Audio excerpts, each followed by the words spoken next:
Welcome forex traders to the forex trading news channel.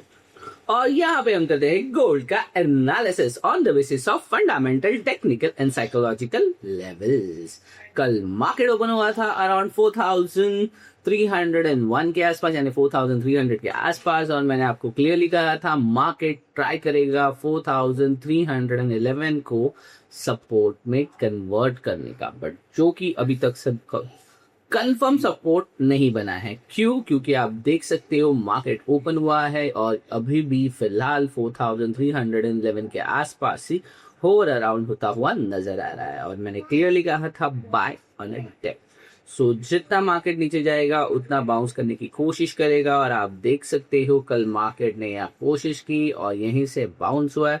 आज दोबारा market यहाँ पे आया और यहाँ से बाउंस होता हुआ फिलहाल नजर आ रहा है।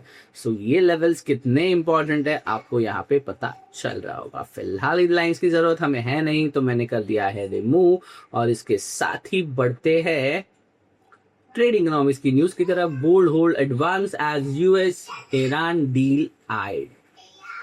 Gold traded above 4,300 announced on a Tuesday after rising more than 2% in the previous session, as expectations that US-Iran peace agreement would reopen the Strait of Hormuz is feared of the energy-driven inflation shock that had fueled interest rate hike expectations. So अभी जो straight of Hormuz है अभी भी close है, और इसी के वजह से जो ओवरऑल इन्फ्लेशन ग्लोबली बढ़ रहा है, वो जो इंटरेस्ट इसके साथ जो इंटरेस्ट रेट हाइक के चांसेस है वो, या एक्सपेक्टेशंस आप कह सकते हो, वो बढ़ गए थे।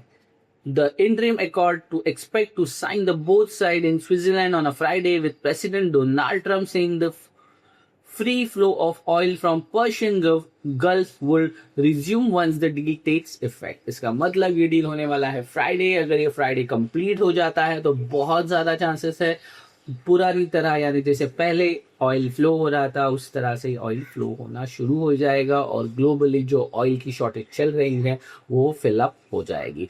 However, neither Washington nor Tehran has released a next text to the memorandum of understanding, leaving investor caution। So अभी तक तेहरान या वॉशिंगटन से कुछ भी एग्जैक्ट क्लियर मैसेज नहीं आया है। Market also look ahead of series of central bank policy decision this week, with the federal reserve set to hold its first meeting under new chair Kevin Warsh and widely expected to leave interest rate unchanged.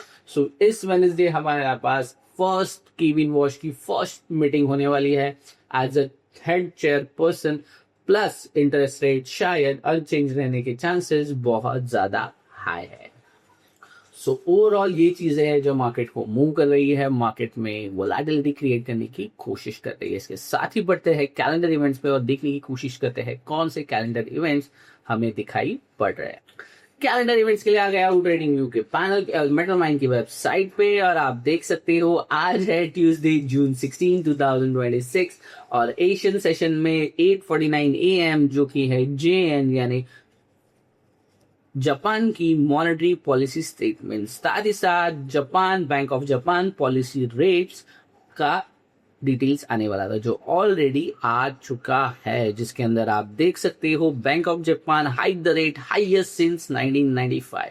इसका मतलब bank of Japan ने अपना rate hike किया है। So definitely इसकी वजह से globally जो इन्वेस्टर्स हैं वो अपना पैसा जिन्होंने बोरो किया है जापान से उसे रिटर्न करने की कोशिश यहाँ पे करेंगे। इसके अलावा आप देख सकते हो G7 मीटिंग्स का आज डे 2 है। ओवरऑल एशियन, लंदन और न्यूयॉर्क सेशन में इस न्यूज के अलावा कोई भी और न्यूज यानी इंपॉर्टेंट न्यूज इवेंट मुझे नजर नहीं आ रहा है। डेफिनेटली चल रहे on going issue US Iran में कुछ अपडेट आएगा तो मार्केट उस पर एक अच्छा खासा रिएक्शन दे सकता है। इसके अलावा मार्केट में कोई भी न्यूज नहीं है, इसका मतलब ओवरऑल वोल डे मार्केट एक तरह से प्राइस एक्शन मोमेंटम पे ही मूव करता हुआ नजर आएगा। टेक्निकल एनालिसिस के लिए आ गए हम ट्रेडिंग व्यू के पैनल पे, और आप देख सकते हो क्वालिटी लेवल पे मार्केट ऑलरेडी मोमेंटम कर रहा है। इसके साथ ही बढ़ते हैं बिगर टाइम फ्रेम पे और देखने की कोशिश करते हैं मार्केट किस तरह से मूव कर सकता है। आप देख सकते हो कल मार्केट ने हाई क्रिएट किया था लगभग 4370 के आसपास, और लो था हमारा 4280 पे, और मार्केट ने कल के दिन क्लोजिंग की थी लगभग 4310 के आसपास, और आज देख सकते हो आज मार्केट ने एग्जैक्ट ओपन किए 4311 पे, और ओपन होती ही मार्केट वहां होवर अराउंड हो रहा है। इसका मतलब आज भी सेम चीजें बन सकती है, यानी buy on a dip. But buy on a dip 4250 का अगर लो ब्रेक हो जाएगा तो मैं एक्सपेक्ट कर सकता हूँ कि मार्केट दोबारा हाई ब्रेक करने के लिए नहीं जाएगा। सो डेफिनेटली मार्केट में कुछ चीजें ऐसी है जो हमें नहीं पता है, और डेफिनेटली हम गॉड नहीं है कि हमें सारी चीजें पता हो एग्जैक्ट कहाँ पे मोमेंटम होगा और किस तरह से होगा। हम सिर्फ अपनी तरफ से एक प्रोजेक्शन कर सकते हैं कि यहाँ मार्केट मोमेंटम कर सकता है। हमारा एनालिसिस क्या कहता है, आज ऑलरेडी मार्केट ने ओपन होते ही ना लो ब्रेक किया है ना हाई, इसी के लिए हम यहाँ एक्सपेक्ट कर रहे हैं कि मार्केट स्ट्रेट अवे इसी तरह से रहने के चांसेस बहुत है। और अगर मार्केट 4311 के नीचे आएगा तो मेरा एसएल चला जाएगा 4280 के नीचे, और मेरी बाइंग बिटवीन 90 टू 300 पे होगी, और टारगेट होगा अबव 4370 के ऊपर। सो बिगर टाइम फ्रेम पे मैं इसी तरह से एनालिसिस सिंपली करके मैंने आपको बता दिया है। आपकी एंट्री बिटवीन 300 टू 290 के आसपास होगी। 290 आपका एसएल होगा बिलो 280, 280 के नीचे आपका एसएल होगा। मैं नहीं लिख पा रहा हूँ, मे बी यहाँ पे इशूज चाहिए, नया नया यूट्यूबर हूँ, थोड़ा सा टाइम लगेगा ये चीज़ें सीखने के लिए। सो यहाँ ओपन प्राइस मिल गया 4312। बढ़ते हैं थोड़ी सी स्मॉलर टाइम फ्रेम पे और डिस्कस करते हैं, शायद यहाँ पे मैं प्रॉपरली आपके लिए लिख पाऊँ। यस, तो आज के लिए आपका एसएल बनता है सिंपली 300 से लेके 90 के बीच में आपकी बनती है एंट्री। क्यों? क्योंकि यहाँ पे हमारा क्वालिटी सपोर्ट है 4311, और कल का लो लगा था 280 के आसपास। सो इसी के लिए हमारा ऐसे बन रहा है 280 के नीचे, और हमारा आज का टारगेट बनता है कल के हाई के ऊपर। यानी कल का हाई कितना था, तो 4370 के आसपास, यानी हमारा टारगेट बनता है 4370 एंड अबाव। यानी टारगेट है 4370, एंट्री अराउंड 390, और एसएल है 280। ये बिगर टाइम फ्रेम के लिए थोड़ा लॉन्ग होल्ड कर सकते हैं, उनके लिए ये आज के दिन का एसएल और टारगेट मैंने आपको अभी बता दिया।